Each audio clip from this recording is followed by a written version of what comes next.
পাইকারি পর্যায়ে বিদ্যুতের দাম ২১% বাড়ানোর প্রস্তাব দেওয়া হয়েছে।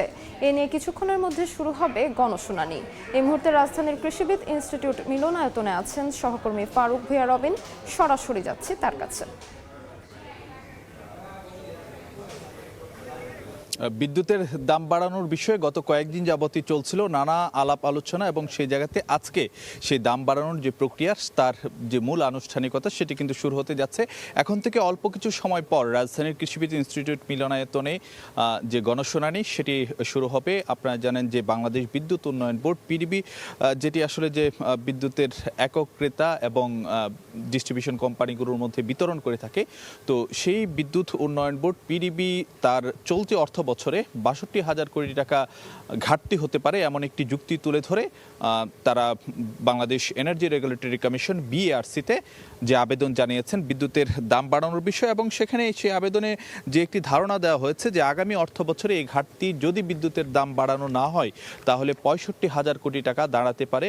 এবং সেখানে মূলত দুটি প্রস্তাবনা দেওয়া হয়েছে বিদ্যুৎ উন্নয়ন বোর্ড পিডিবির পক্ষ থেকে। সেখানে এক জায়গায় বলা হয়েছে যদি ১ টাকা ২০ পয়সা প্রতি ইউনিট বিদ্যুতের পাইকারি দর বাড়ানো হয় তাহলে ১৩,২৯৮ কোটি টাকা যে ঘাটতি সমন্বয় করা সম্ভব।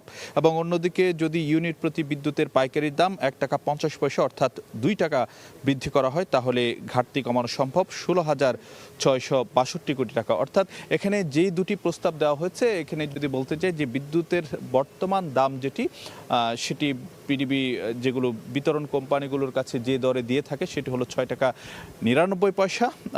এবং সেখানে পিডিবির পক্ষ থেকে বলা হচ্ছে যে আগামী অর্থ বছরে এই অঙ্ক অর্থাৎ যেই বিদ্যুৎ বিক্রির যে টাকাটা সেটি ১২ টাকা ৯১ পয়সা দাঁড়াতে পারে। তো সে জায়গাতে আসলে যে পাইকারি বিদ্যুতের দর ২১% পর্যন্ত বাড়ানোর প্রস্তাব করেছে পিডিবি, এবং অন্যদিকে কিন্তু যে বিতরণ সংস্থাগুলো তাদের যে প্রস্তাবনা সেগুলো দিয়েছে গ্রাহক পর্যায়ে দাম বাড়ানোর বিষয়ে, তার উপর আগামীকাল গণশুনানি হবে। এরই মধ্যে কিন্তু যে পিডিবি সহ বিভিন্ন অংশীজনরা তারাও কিন্তু এখানে উপস্থিত হয়েছেন। পিডিবির পক্ষ থেকে যুক্তি তুলে ধরা হবে বিদ্যুতের দাম বাড়ানো কেন প্রয়োজন, আর অন্যদিকে অন্যান্য অংশীজনরাও তারা এখানে উপস্থিত হয়েছেন, তারা আসলে যেটি তুলে ধরবেন কেন বিদ্যুতের দাম বাড়ানো যৌক্তিক নয় সেই যুক্তি উপস্থাপন করা হবে। তো এই ছিল আমার কাছে সবশেষ খবরাখবর রাজধানীর কৃষিবিদ ইনস্টিটিউট মিলনায়তন থেকে। রাজধানীর কৃষিবিদ ইনস্টিটিউট থেকে সরাসরি যুক্ত ছিলাম।